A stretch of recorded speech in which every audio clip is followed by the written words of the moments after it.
Hello everyone, आज हम start करने जा रहे हैं नॉमेनक्लेचर सिस्टम। यानी इसमें हम नामकरण को देखेंगे, तो आप लोग अच्छे से समझिएगा। यानी आज का हमारा टॉपिक क्या रहेगा? नॉमेनक्लेचर सिस्टम, यानी नामकरण। नामकरण। अब देखिए, जो नामकरण जो सिस्टम है उसे क्या 3 पार्ट में डिवाइड किया गया है। यानी सबसे पहले जो नामकरण का सिस्टम आया था, नोमेनक्लेचर का सिस्टम आया था, वो था हमारा कॉमन नेम। कौन सा था? कॉमन नेम, यानी सामान्य नाम। आपने सुना ही होगा कॉमन नेम के बारे में। तो उसके बाद में जो सेकंड सिस्टम आया था वो था हमारा डेराइव्ड नेम, और उसके बाद में जो सिस्टम आया था वो था हमारा आईयूपीएसी नेम। तो देखिए, आपके लिए यहाँ पे इंपॉर्टेंट आईयूपीएसी नेम है और कॉमन नेम है। तो यानी यहाँ पे हमारे कितने सिस्टम आए थे? नोमेनक्लेचर के 3 सिस्टम आए थे। पहला कौन सा था? यहाँ पे कॉमन नेम। Common name. दूसरा कौन था यहाँ पे? Derived name. Derived name. तीसरा कौन था यहाँ पे? IUPAC name. IUPAC name. तो देखिए, कॉमन नेम को हम बोलते हैं सामान्य नामकरण, डेराइव्ड को बोलते हैं व्युत्पन्न, और आईयूपीएसी को बोलते हैं आईयूपीएसी। इंपॉर्टेंट कौन सा है आपके लिए? आईयूपीएसी है, वह कॉमन नेम है। ओके। अब देखिए, सबसे पहले हम यहाँ पे बात करेंगे कॉमन नेम की। यानी हमारा जो फर्स्ट टॉपिक है वो यहाँ पे क्या रहेगा? Common name. तो देखिए, हमारा टॉपिक क्या है यहाँ पे? कॉमन नेम, यानी सामान्य नाम। यहाँ पे आज हम बहुत ही अच्छे से देखेंगे। तो देखिए, जो सामान्य नाम है वो 3 बेसिस पे लिया गया है। यानी ये जो सामान्य नामकरण है 3 बातों पे डिपेंड करता है। कितनी बातों पे डिपेंड करेगा ये? 3 बातों पे। यानी पहला तो क्या होगा? According to source. According to source. According to source का मतलब है आपको जो ये कंपाउंड है वो कहाँ से मिला, यानी कहाँ से मिला उसके अकॉर्डिंग उसका नाम दे दिया गया। जैसे फॉर्मिक एसिड, क्या है? Formic acid. जैसे हमने ले लिया फॉर्मिक एसिड, तो देखिए ये जो फॉर्मिक एसिड है वो कहाँ से मिला था? रेड एंट, यानी चींटी होती है लाल चींटी, उससे मिला था। और लाल चींटी को साउथ अमेरिका में क्या बोलते हैं? नॉर्थन अमेरिका, साउथर्न अमेरिका, दोनों में क्या बोलते हैं? वहां पे रेड एंट की एक स्पीसीज होती है, एक जाति होती है, उसे क्या बोलते हैं? फॉर्मिका। क्या बोलते हैं? फॉर्मिका। तो वहां पे रेड एंट को क्या बोला जाता है? फॉर्मिका। तो उस रेड एंट से हमें जो एसिड मिला उसे हमने क्या बोल दिया? Formic acid. तो ये हमारा क्या हो गया? अकॉर्डिंग टू सोर्स, यानी स्रोत, हमें कहाँ से मिला है ये कंपाउंड, उसके अनुसार उसका नामकरण कर दिया। फिर है दूसरा according to scientist. According to scientist, यानी वैज्ञानिक के नाम के अनुसार। जैसे ग्रिग्नार्ड अभिकर्मक है, RMGX, उसकी खोज किसने की थी? ग्रिग्नार्ड ने की थी, इसलिए उसका नाम क्या हो गया? ग्रिग्नार्ड अभिकर्मक हो गया। और तीसरा होता है अकॉर्डिंग टू स्ट्रक्चर। क्या होता है? अकॉर्डिंग टू स्ट्रक्चर, यानी उस कंपाउंड की संरचना कैसी है, क्या वो स्ट्रेट चेन में है? अगर वो स्ट्रेट चेन में होगा तो उसे हम क्या बोल देंगे? नॉर्मल। और अगर उस पर कोई ब्रांचिंग होगी सेकंड कार्बन पे तो उसे क्या बोल देंगे हम? आइसो। तो देखिए, सबसे पहले हम बात करते हैं अकॉर्डिंग टू सोर्स। यानी पहला हमारा यहाँ पे जो टॉपिक रहेगा वो क्या रहेगा? अकॉर्डिंग टू सोर्स, यानी स्रोत के अनुसार। अकॉर्डिंग टू सोर्स, यानी स्रोत के अनुसार यहाँ पे हम कैसे कॉमन नाम को डिफाइन करेंगे उसकी हम बात करने जा रहे हैं। तो देखिए, अकॉर्डिंग टू सोर्स मैंने अभी अभी बताया, आपका स्रोत क्या है, किस स्रोत से आपको वो कंपाउंड मिला है, उस स्रोत के अनुसार ही आपका क्या हो जाएगा? वो नाम हो जाएगा। तो देखिए, मैंने आपको अभी अभी एग्जाम्पल बताया था कि जो फॉर्मिक एसिड होता है, कौन सा एसिड होता है? Formic acid. यानी यहाँ पे हम पहला लेते हैं फॉर्मिक एसिड। कौन सा एसिड है ये? Formic acid. तो बताइए फॉर्मिक एसिड का नाम कैसे पड़ा? फॉर्मिक एसिड का नाम पड़ा रेड एंट के कारण। रेड एंट यानी लाल चींटी। लाल चींटी को नॉर्थन अमेरिका या साउथर्न अमेरिका में क्या बोला जाता है? फॉर्मिका। यानी लाल चींटी को और क्या बोलते हैं वहां पे? फॉर्मिका। ये फॉर्मिका एक स्पीसीज यानी रेड चींटी को ही क्या बोलते हैं? फॉर्मिका। तो फॉर्मिका से हमें क्या मिला? एक एसिड मिला। तो अब हमारे सामने ये विपदा थी कि अब हम इस एसिड का क्या नाम रखें। तो उस टाइम साइंटिस्ट ने क्या सोचा कि चलो हमें ये कहाँ से मिला है? फॉर्मिका से मिला है, तो इसका नामकरण क्या कर दो? Formic acid. इसलिए ये फॉर्मिक एसिड का नाम इस प्रकार रेड आंत से लिया गया है। और फॉर्मिक एसिड का मतलब क्या हो गया? फॉर्मिका से। किससे मतलब हो गया? फॉर्मिका से। तो देखिए आपसे क्वेश्चन पूछा जा सकता है कि फॉर्मिक एसिड की स्ट्रक्चर बताइए। तो देखिए फॉर्मिक एसिड की स्ट्रक्चर इस प्रकार की होती है, आपको ध्यान रखना है। ये क्या होता है? हमारा फॉर्मिक एसिड होता है HC डबल बॉन्ड OH। ये क्या है? Formic acid. ध्यान रखना है आपको फॉर्मिक एसिड क्या होता है।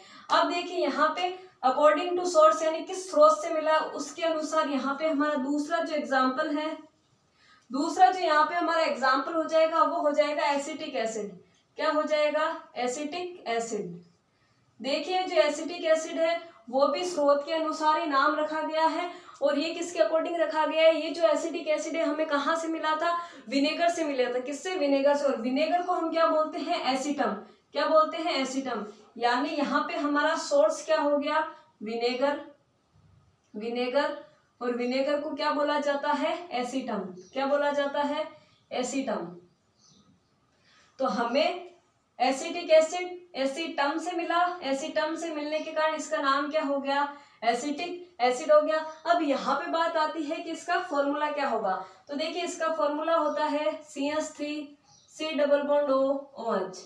ये क्या होता है? एसिटिक एसिड का फॉर्मूला होता है। अब देखिए हमारा जो यहाँ पे थर्ड जो एग्जाम्पल है, ये थर्ड एग्जाम्पल हो जाएगा यहाँ पे हमारा लैक्टिक एसिड। क्या हो जाएगा? Lactic acid. अब देखिए लैक्टिक एसिड का नाम कैसे रखा गया।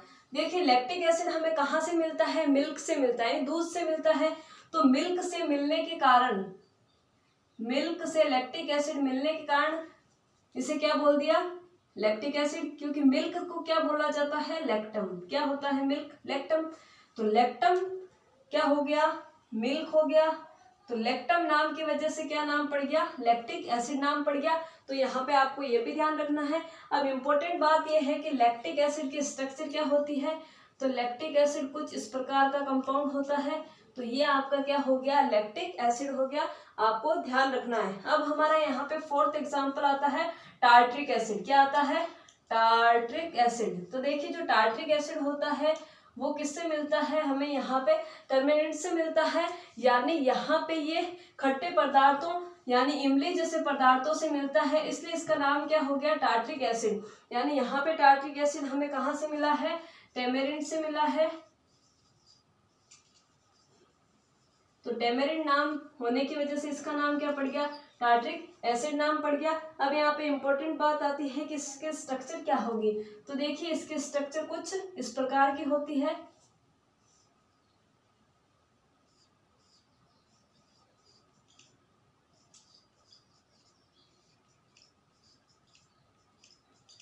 तो ये क्या हो जाता है आपका? यहाँ पे टार्ट्रिक एसिड हो जाता है। तो इस प्रकार आपको ध्यान रखना है कि अकॉर्डिंग टू सोर्स यानी स्रोत के अनुसार किस प्रकार हमने जो ये एसिड थे उनको डेराइव किया, यानी उनके नाम को हमने डेराइव किया, उसे हमने कैसे समझाया। तो देखिए पहला हमारा क्या था? Formic acid. कहाँ से मिला? रेड एंट से मिला। रेड एंट यानी लाल चींटी। लाल चींटी को क्या बोलते हैं? फॉर्मिका बोलते हैं। इसके अनुसार फॉर्मिक एसिड नाम पड़ गया। और इसका सूत्र क्या होता है ये आपको याद रखना है। फिर है एसिटिक एसिड। किससे मिलता है? एसिटम से मिलता है। इसका फॉर्मूला क्या होता है? इस प्रकार का। फिर है लैक्टिक एसिड। कहाँ से मिलता है? लैक्टम से मिलता है। फिर इस प्रकार इसका फॉर्मूला। और लास्ट में है टार्ट्रिक एसिड। किससे मिलता है? टर्मेरिन से मिलता है। और ये इस प्रकार इसका क्या हो गया? फॉर्मूला, इसकी स्ट्रक्चर हो गई। तो इस प्रकार आपको ध्यान रखना है। आपसे एग्जाम में ये स्ट्रक्चर से रिलेटेड क्वेश्चन पूछा जा सकता है कि निम्नलिखित में से कौन सा फॉर्मूला या कौन सा सूत्र या कौन सी स्ट्रक्चर टार्ट्रिक एसिड की है, कौन सी स्ट्रक्चर लैक्टिक एसिड की है। 4 ऑप्शन देके आपको पूछा जा सकता है। तो आपके लिए ये बहुत ही इंपॉर्टेंट है। अब हम यहाँ पे सेकंड लेंगे अकॉर्डिंग टू साइंटिस्ट, किसके अकॉर्डिंग? साइंटिस्ट के अकॉर्डिंग। तो देखिए ये छोटा सा टॉपिक ही है, इसे हम यहाँ ले लेते हैं। सेकंड है हमारा ये वाला यहाँ पे अकॉर्डिंग टू साइंटिस्ट। तो देखिए अकॉर्डिंग टू साइंटिस्ट यानी साइंटिस्ट के नाम के अनुसार कुछ कंपाउंड के नाम रख दिए गए। जैसे यहाँ पे हमारा पहला है ग्रिग्नार्ड अभिकर्मक, ग्रिग्नार्ड रिएजेंट, यानी ग्रिग्नार्ड कौन था? एक साइंटिस्ट था। तो यहाँ पे फॉर्मूला क्या हो जाएगा? RMGX।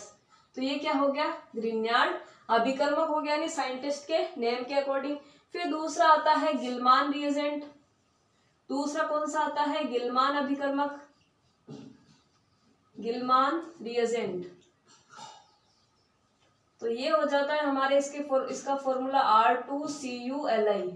ओके, फिर यहाँ पे हमारा तीसरा आता है फ्रैंकलैंड। तीसरा साइंटिस्ट कौन आता है? फ्रैंकलैंड। तो इसके अकॉर्डिंग नाम क्या बन जाता है? Frankland reagent. वो क्या होता है? R2Zn।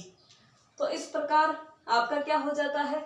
साइंटिस्ट के नाम के अकॉर्डिंग कॉमन नेम हो जाते हैं कि कौन सा साइंटिस्ट ने क्या अभिकर्मक दिया था, उसके नाम के अनुसार ही उसका क्या पड़ जाता है? नाम पड़ जाता है। जैसे RMGX सबसे पहले जब खोजा गया था तो किसने खोजा था?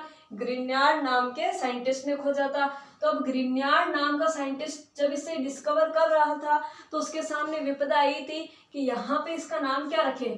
तो नाम उन्होंने क्या सोच लिया कि उस साइंटिस्ट के नाम के अनुसार ही रख देते हैं। तो यहाँ पे ग्रिग्नार्ड ने इसको डिस्कवर किया तो नाम क्या पड़ गया? ग्रिग्नार्ड रिएजेंट पड़ गया। फिर यहाँ पे सेकंड आया था R2CuLi। क्या आया था? R2CuLi। जब इसे डिस्कवर किया तो साइंटिस्ट कौन था? गिलमान था। तो नाम क्या रख दिया? गिलमान रिएजेंट रख दिया। फिर आया था R2Zn। इसकी खोज किसने की थी? फ्रैंकलैंड ने की थी। तो इसका नाम किसके अकॉर्डिंग रख दिया? फ्रैंकलैंड के अकॉर्डिंग। इसलिए R2Zn को क्या बोला जाता है? फ्रैंकलैंड रिएजेंट बोला जाता है। तो इस प्रकार हमारा ये जो साइंटिस्ट के बेस पे और अकॉर्डिंग टू सोर्स के बेस पे था वो पूरा का पूरा कॉमन नेम यहाँ पे क्या हो जाता है? फिनिश हो जाता है। अब हम बात करेंगे यहाँ पे अकॉर्डिंग टू स्ट्रक्चर, यानी ये थर्ड हमारा बचा है। यहाँ पे हम देखेंगे नॉर्मल क्या होता है, आइसो क्या होता है, नियो क्या होता है।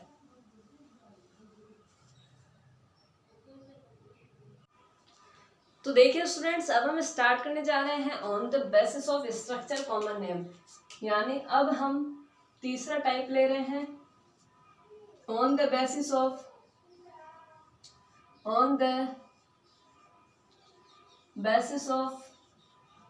स्ट्रक्चर, यानी संरचना के अनुसार, यानी उस कंपाउंड की संरचना कैसी है उसके अकॉर्डिंग हम अब कॉमन नेम को समझने जा रहे हैं। यानी किसके अकॉर्डिंग होगा ये? संरचना के अकॉर्डिंग। ओके, देखिए यहाँ पे आपको 3 नाम ध्यान रखने पड़ेंगे। पहला वर्ड होता है नॉर्मल,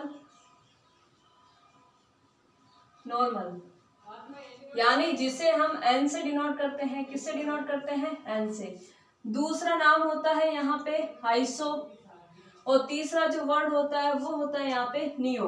तो देखिए इन तीनों वर्ड का जो मीनिंग होता है वो आपको एकदम क्लियर होना चाहिए कि यहाँ पे नॉर्मल क्या है, यहाँ पे आइसो क्या है और यहाँ पे नियो क्या है। ओके, तो देखिए हम बात करते हैं सबसे पहले नॉर्मल की कि यहाँ पे नॉर्मल का मतलब क्या है। देखिए जब हम स्ट्रेट चेन लेते हैं, क्या लेते हैं? स्ट्रेट चेन लेते हैं, यानी एकदम सीधी श्रृंखला लेते हैं। क्या लेते हैं? सीधी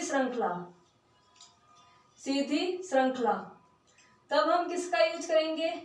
एन का, यानी एकदम स्ट्रेट चेन होगी उसका हम जब भी यूज करते हैं तो वहां पे हमें क्या लिखना पड़ेगा? नॉर्मल, यानी एन लिखना पड़ेगा। अब देखिए आइसो क्या होता है? आइसो का मतलब होता है जब सेकंड कार्बन पर, क्या? सेकंड कार्बन पर कोई दूसरा ग्रुप आके जुड़ जाए। किस पर? सेकंड कार्बन पर। ध्यान रखना, सेकंड कार्बन पे कोई भी दूसरा ग्रुप आके जुड़ जाए उसे क्या बोलेंगे? आइसो। जैसे हम एग्जाम्पल ले लेते हैं यहाँ पे, जैसे हमने इस प्रकार का एक एग्जाम्पल लिया। ओके, अब देखिए यहाँ पे ये जो था, ये देखिए ये क्या है? सेकंड कार्बन पे ये क्या हो गया? यहाँ पे हमारा सेकंड कार्बन पे ये फर्स्ट कार्बन, ये सेकंड कार्बन। तो देखिए सेकंड कार्बन पे हमने क्या लिया है, एक CH3 लिया है, तो यहाँ पे हम इस सेकंड कार्बन पे CH3 की वजह से इसको क्या बोल देंगे, आइसो। अब आगे बात करेंगे इसका पूरा नाम क्या। अभी आप क्या समझो, सेकंड कार्बन पे कोई दूसरा ग्रुप आके जुड़ा है इसलिए हमने क्या बोल दिया, आइसो। अब देखिए नियो की बात करते हैं। नियो का मतलब होता है सेकंड कार्बन पर दो ग्रुप। सेकंड कार्बन पर कितने ग्रुप हो, दो ग्रुप,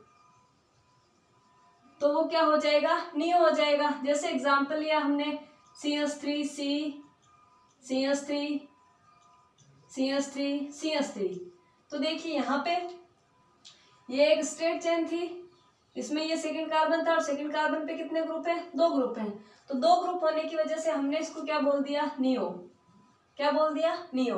तो इस प्रकार आप इन स्ट्रक्चर को डिफाइन कर सकते हो। तो कॉमन नेम में भी बस स्ट्रक्चर के अकॉर्डिंग डिफाइन किया था कि जब एकदम स्ट्रेट चेन होगी, स्ट्रेट चेन मतलब जैसे हमने लिया यहाँ पे, ये हमने स्ट्रेट चेन ले ली इस प्रकार, देखिए आप ये इस प्रकार स्ट्रेट चेन ले ली, तो हम क्या बोलेंगे इसे, नॉर्मल। अब क्या है, मेथ एथ प्रोब्यूट, तो क्या हो गया, नॉर्मल ब्यूटेन।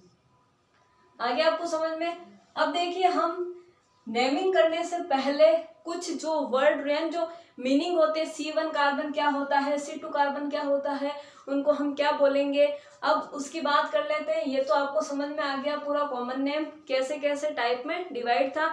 ये हमारा यहाँ पे होता है कॉमन नेम पूरा क्लोज, पूरा तो नहीं, मतलब जो 3 टाइप थे, जो on the basis of structure, on the basis of scientist और ऑन द बेसिस ऑफ जो हमने यहाँ पे लिया था सोर्स, उसके अकॉर्डिंग यहाँ पे हमारा कॉमन नेम क्या हो जाता है, कंप्लीट। अब हम क्या देखेंगे कि कार्बन C1 कार्बन, जब एक कार्बन हो किसी भी स्ट्रक्चर में तो उसे क्या बोलते हैं, जब किसी स्ट्रक्चर में 2 कार्बन हो तो क्या बोलते हैं, 3 कार्बन हो तो क्या बोलते हैं, 4 कार्बन हो तो क्या बोलते हैं, 5 कार्बन। जो फर्स्ट कार्बन होता है ये तो आप सबको आता ही है, पर एक बार जनरल देख लीजिए। फर्स्ट कार्बन को क्या बोलते हैं हम यहाँ पे, मेथ। सेकंड को क्या बोलेंगे, एथ, प्रोप, ब्यूट, पेंट। तो इस प्रकार आप इन्हें डिफाइन कर सकते हो। अब देखिए इनके अकॉर्डिंग हम एक एग्जांपल ले लेते हैं कि क्या ये आपको समझ में आया क्या, इन नाम को यूज करते हुए इनको आपको यूज करना है। तो जैसे हम कुछ एग्जांपल ले लेते हैं। तो देखिए मैंने यहाँ पे जैसे पहला एग्जांपल लिया, आपको एग्जांपल फर्स्ट मैंने यहाँ पे आपको दिया है, जैसे इस प्रकार की स्ट्रक्चर है।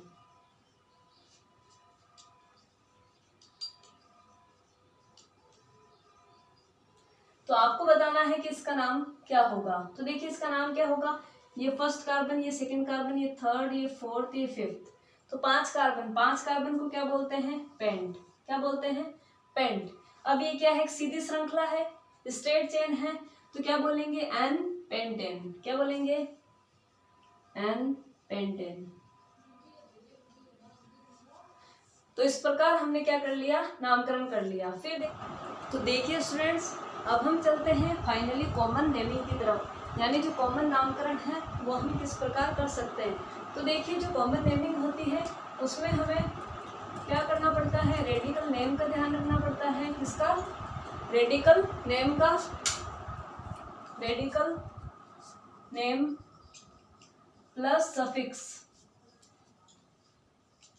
यानी रेडिकल नेम व अनुलग्न जो पीछे की तरफ लगता है उसका ध्यान रखना पड़ता है। अगर आपने उसका ध्यान अच्छे से रख लिया तो आपका क्या हो जाएगा, यहाँ पे पूरा का पूरा जो कॉमन नेमिंग है वो क्या हो जाएगा, कंप्लीट हो जाएगा। तो देखिए यहाँ पे हम बात करते हैं सबसे पहले सफिक्स की।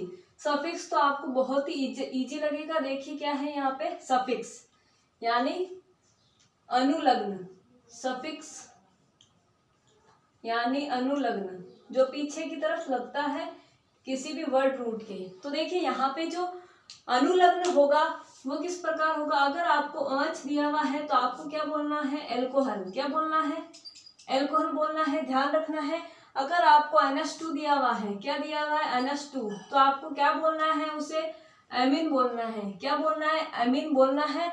अगर आपको दिया हुआ है कोई भी हेलोजन दिया हुआ है तो आपको उसे क्या बोलना है, हेलाइड बोलना है, ध्यान रखना है। अगर OH दिया हुआ है तो एल्कोहल, NH2 दिया हुआ तो अमीन, X दिया हुआ है यानी हेलोजन दिया हुआ तो हेलाइड। अगर आपको इस प्रकार दिया हुआ है तो वो क्या हो जाएगा, ईथर हो जाएगा। अगर आपको इस O की जगह S लिख दिया, यानी यहाँ पे S लिख के दे दिया, तो उसे आपको क्या बोलना है, थायो ईथर बोलना है। यानी यहाँ पे इस प्रकार आपके ये सफिक्स हो जाएंगे, यानी उस वर्ड के पीछे आपको जोड़ना है। अगर आपको इस प्रकार दे दिया तो ये क्या हो जाएगा, कीटोन हो जाएगा। क्या हो जाएगा, कीटोन हो जाएगा। और अगर आपको इस प्रकार स्ट्रक्चर दे दी, साइनाइड हो जाएगा। ये क्या हो जाएगा, साइनाइड हो जाएगा। और फाइनली जो लास्ट है, अगर आपको इस प्रकार NC दे दिया तो वो क्या हो जाएगा, यहाँ पे आइसोसाइनाइड हो जाएगा। क्या हो जाएगा, आइसोसाइनाइड।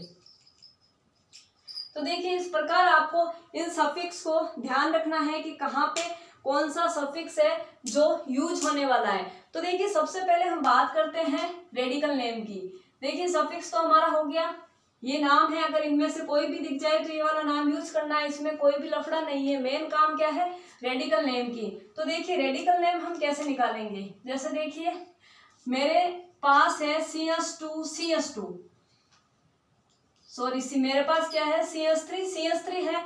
अब मैंने क्या कर दिया, यहाँ से आपको 3 सिचुएशन दे दी। मैंने क्या बोला आपको कि आप इस एक हाइड्रोजन को हटा दो, यानी एक हाइड्रोजन को हटा दो।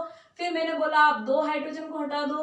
तो देखिए आप जब एक हाइड्रोजन को हटाते हो, यानी इस वाले एक हाइड्रोजन को हटाते हो, तो यहाँ पे क्या बच जाएगा, CS3 CS2, और ये क्या हो जाएगी, वैलेंसी फ्री हो जाएगी। जब भी आप एक हाइड्रोजन हटा के इस वैलेंसी पे कोई भी ग्रुप जोड़ते हो, इनमें से OH जोड़ दिया, NH2 जोड़ दिया, X जोड़ दिया, कोई भी जोड़ते हो, तो वो क्या हो जाएगा, एल्काइलिन हो जाएगा। इसको हम इस प्रकार के स्ट्रक्चर को हम क्या बोल देंगे, एल्काइल। क्या बोल देंगे, एल्काइल। आपको समझ में आ गया क्या बोल देंगे, इस प्रकार के स्ट्रक्चर को एल्काइल। तो देखिए जैसे ये वाला स्ट्रक्चर था, ये क्या है, मेथ, और ये क्या है, एथ हो गया। और यहाँ पे मैंने माना कि क्या जोड़ दिया, OH, पीछे की तरफ क्या जोड़ दिया, OH। तो आप क्या बोलोगे, मेथ एथ, यानी इथाइल। क्या बोलोगे, इथाइल। और ये OH क्या हो जाता है, एल्कोहल। तो नाम क्या हो गया, इथाइल एल्कोहल। अगर मैंने आपको बोल दिया दो हाइड्रोजन हटाने, तो यहाँ से या तो आप दोनों के दोनों हाइड्रोजन यहाँ से हटा सकते हो। ये 3 हाइड्रोजन है, इनमें से 2 हटा दिए, तो इस प्रकार की वैलेंसी बनेगी। इस प्रकार की को हम कहते हैं जेम। इस प्रकार के स्ट्रक्चर को हम क्या बोलते हैं, जेम। यानी एक ही कार्बन से 2 वैलेंसी को क्या करना, फ्री करना, क्या हो जाएगा, जेम पोजीशन हो जाएगी। अगर हम एक ही कार्बन से 2 हाइड्रोजन हटाते हैं तो उस स्थिति को हम बोलते हैं एल्काइलिडीन। क्या बोलते हैं, एल्काइलिडीन। यानी ये स्ट्रक्चर कुछ इस प्रकार की हो जाएगी, ये 2 वैलेंसी फ्री।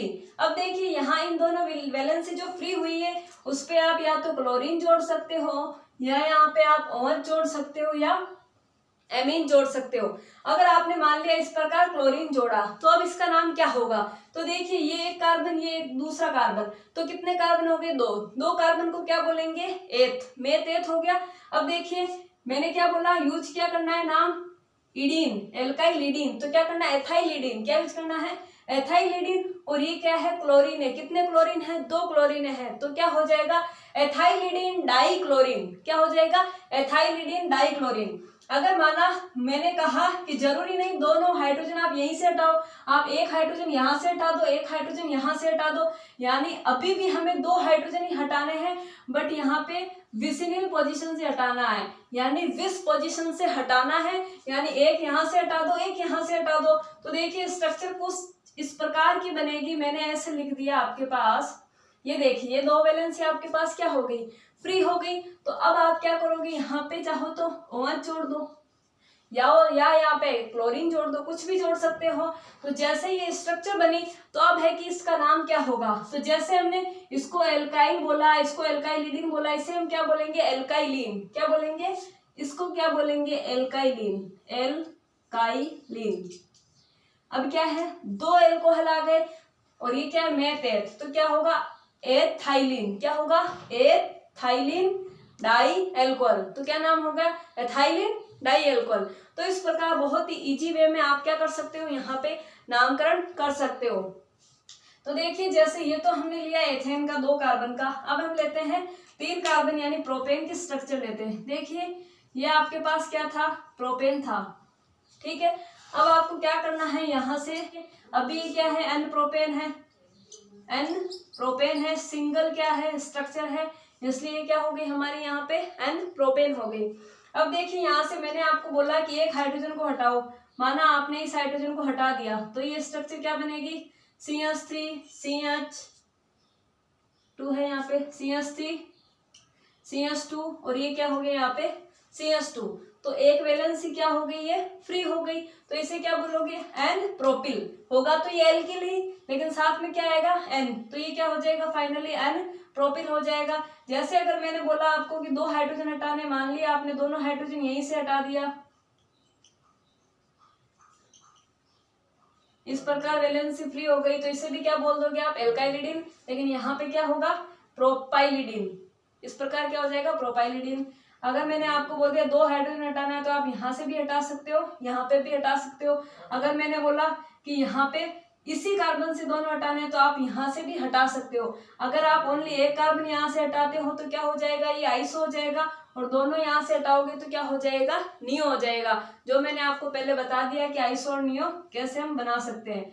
तो देखिए इस प्रकार हम क्या कर सकते हैं, नामकरण कर सकते हैं। कॉमन नेम का बस कुछ नहीं करना है, ध्यान रखना है एल्काइल, ध्यान रखना है एल्काइलिडीन, ध्यान रखना है एल्काइलिन। अगर आपने फर्स्ट से हटाया तो क्या हो जाएगा, एल्काइल, सेकंड से दोनों हटा दिए तो एल्काइलिडीन, और अलग अलग से दोनों हटाए तो एल्काइलिन। और मैंने बता दिया नॉर्मल क्या होता है, यानी एन कब यूज होता है, जब स्ट्रेट सिंगल चेन होती है तो एन यूज होता है। फिर मैंने बता दिया आइसो कब यूज होता है, जब आप सेकंड कार्बन पे कुछ भी कोई भी ग्रुप अटैच करते हो तो वो क्या हो जाएगा, आइसो, और अगर आप सेकंड पर ही दो ग्रुप अटैच करते हो तो वो क्या हो जाएगा, नियो हो जाएगा। तो इस प्रकार हमने क्या कर लिया, कॉमन नेम को समझ लिया। कॉमन नेम बहुत ही इंपॉर्टेंट होता है। अगर देखिए यहाँ पे जैसे मैंने लिखा एल्कोहल अमीन, यहाँ पे देखिए कहीं पे भी आपको कार्बन नहीं दिख रहा है, यानी कार्बन की जो स्ट्रक्चर है वो नहीं दिख रही, ओनली कीटोन के अलावा और इनके अलावा। तो देखिए जब भी आप यहाँ पे देखिए कार्बन नहीं है, यहाँ पे भी कार्बन नहीं है, यहाँ पे भी कार्बन नहीं है, कार्बन नहीं है, कार्बन नहीं है, अगर आपको कार्बन दिख जाए, यानी जैसे मैंने ले लिया COOH, फंक्शनल ग्रुप क्या है मेरा, COOH, अगर मैंने इस प्रकार का ले लिया तो आपको कॉमन नेम में यहाँ पे क्या यूज करना पड़ेगा, फॉर्म एसिड। जैसे अपन C1 कार्बन को क्या बोलते थे, एथ, C2 को क्या बोलते थे, C3 को क्या बोलते थे, C4 को क्या बोलते थे, और C5 को क्या बोलते थे। तो देखिए जब इस प्रकार के ये फंक्शनल ग्रुप आए, इस प्रकार की स्थिति आए, तब तो आपको मेथ, एथ, प्रोप, ब्यूट ही यूज करना है इनमें। लेकिन अगर इनसे अलग आपको कोई दूसरा फंक्शनल ग्रुप दिख जाए, यानी ये C डबल बॉन्ड O दिख जाए, या आपको क्या दिख जाए, एल्डिहाइड दिख जाए, इस प्रकार ये वाले आपको फंक्शनल ग्रुप यानी क्रियात्मक समूह दिख जाए, तो आपको C1 को मेथ, एथ, प्रोप ऐसे नहीं बोलना है, यानी C1 कार्बन होगा उसको आप क्या बोलोगे, फॉर्म, क्या बोलोगे, फॉर्म। C2 को क्या बोलोगे, एसिड। C3 को क्या बोलोगे, जैसे C1 को क्या बोल दिया, फॉर्म, C2 को क्या बोल दिया, एसिड, C3 को क्या बोलना है, प्रोपियोन, क्या बोलना है, प्रोपियोन। C4 को क्या बोलना है, यहाँ पे ब्यूटील, क्या बोलना है, ब्यूटील, और C5 को क्या बोलना है, यहाँ पे वेलर। इस प्रकार आपको क्या करना है, नामकरण करना है। तो देखिए ये अलग सिस्टम चलता है, यानी अगर ये फंक्शनल ग्रुप और ये फंक्शनल ग्रुप दिख जाए तो आपको मेथ, एथ, प्रोप यूज नहीं करना है, आपको क्या यूज करना है, फॉर्म, एसिड, प्रोपियोन, ब्यूटिल, वेलर। जैसे एक एग्जांपल ले लेते हैं, जो हमने फॉर्मिक एसिड सबसे पहले लिया था, क्या लिया था, HC डबल बॉन्ड OH। देखिए यहाँ पे ये क्या है, कौन सा फंक्शनल ग्रुप है, ये वाला क्या इनमें से है, इनमें से नहीं है, इसका मतलब मेथ, एथ यूज नहीं करना है। कौन सा है, ये वाला है, तो ये वाला होता है तो कौन सा यूज करते हैं, इनमें से यूज करते हैं। तो देखिए कार्बन कितना है, एक कार्बन है, तो एक कार्बन के लिए क्या यूज करते हैं, फॉर्म। तो यहाँ पे ये क्या हो गया हमारा, फॉर्म। अब ये क्या है, कार्बोक्सिलिक एसिड है, तो फंक्शनल ग्रुप कार्बोक्सिलिक एसिड होने के कारण सफिक्स क्या यूज करेंगे, इक एसिड, क्या यूज करेंगे, इक एसिड, तो नाम क्या हो गया, फॉर्मिक एसिड। तो इस प्रकार आपको नाम बताना है। जो सबसे पहले हमने नाम लिया था, रेड एंड से मिला था फॉर्मिक एसिड, तो ये फॉर्मिक एसिड हम कुछ इस प्रकार से भी डिफाइन कर सकते हैं कॉमन नेम में। तो आपको समझ में आ गया फॉर्मिक एसिड। जैसे एसिटिक एसिड का आप नामकरण ले लीजिए, एसिटिक एसिड क्या होता है, इस प्रकार के स्ट्रक्चर को हम क्या बोल देते हैं, एसिटिक एसिड बोल देते हैं। तो आप यहाँ पे बताइए क्या ये नामकरण सही है, क्या ये एसिटिक एसिड ही होगा? तो हाँ, ये बिल्कुल सही है। क्यों? क्योंकि यहाँ पे कार्बन कितने हैं, 2 कार्बन हैं। जब 2 कार्बन होता है तो क्या यूज करते हैं, एसिड यूज करते हैं। तो मैंने यहाँ पे क्या लिख दिया, एसिड। और ये ग्रुप कौन सा है, फंक्शनल ग्रुप कौन सा है, कार्बोक्सिलिक एसिड यानी इक वाला है। तो क्या लिख दिया मैंने, एसिटिक एसिड।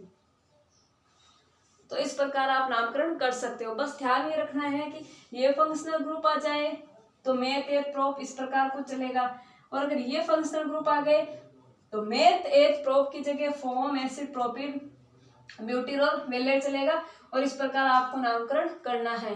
तो इस प्रकार हम कॉमन नेम को बहुत ही अच्छे तरीके से समझ पाते हैं। देखिए आपसे क्वेश्चन कैसे पूछा जाएगा, आपसे डायरेक्ट ये नहीं पूछा जाएगा कि कॉमन नेम इसका बताइए, आपसे पूछा जाएगा कि नियोपेंटेन का आईयूपीएसी नाम क्या होगा। क्या? नियोपेंटेन का आईयूपीएसी नाम क्या होगा, यानी आईयूपीएसी नेम और कॉमन नेम को दोनों लिंक करके आपसे पूछा जाएगा। या आपसे पूछ लिया जाएगा आइसोऑक्टेन क्या होता है, या आपसे पूछ लिया जाएगा आइसोब्यूटिल को हम आईयूपीएसी में क्या बोलते हैं। तो यहाँ पे दोनों को लिंक करना जरूरी है। देखिए डेराइव्ड नेम इतना इंपॉर्टेंट नहीं है, डेराइव्ड नेम 5-7 मिनट का टॉपिक है जो हम पढ़ेंगे कल। और उसके बाद आईयूपीएसी नामकरण बहुत ही इंपॉर्टेंट, क्योंकि कॉमन नेम और आईयूपीएसी नाम दोनों ही एक दूसरे को लिंक करके पूछा जाता है। तो देखिए यहाँ पे हमने कॉमन नेम तो बहुत अच्छे तरीके से पढ़ लिया। अब आपको जो आपके जो क्वेश्चन होंगे वो व्हाट्सएप ग्रुप में भेज दिए जाएंगे, तो आप उनकी अच्छे से प्रैक्टिस करिएगा। Thank you. अगर हमारा वीडियो अच्छा लगे तो हमारे वीडियो को लाइक एंड शेयर जरूर।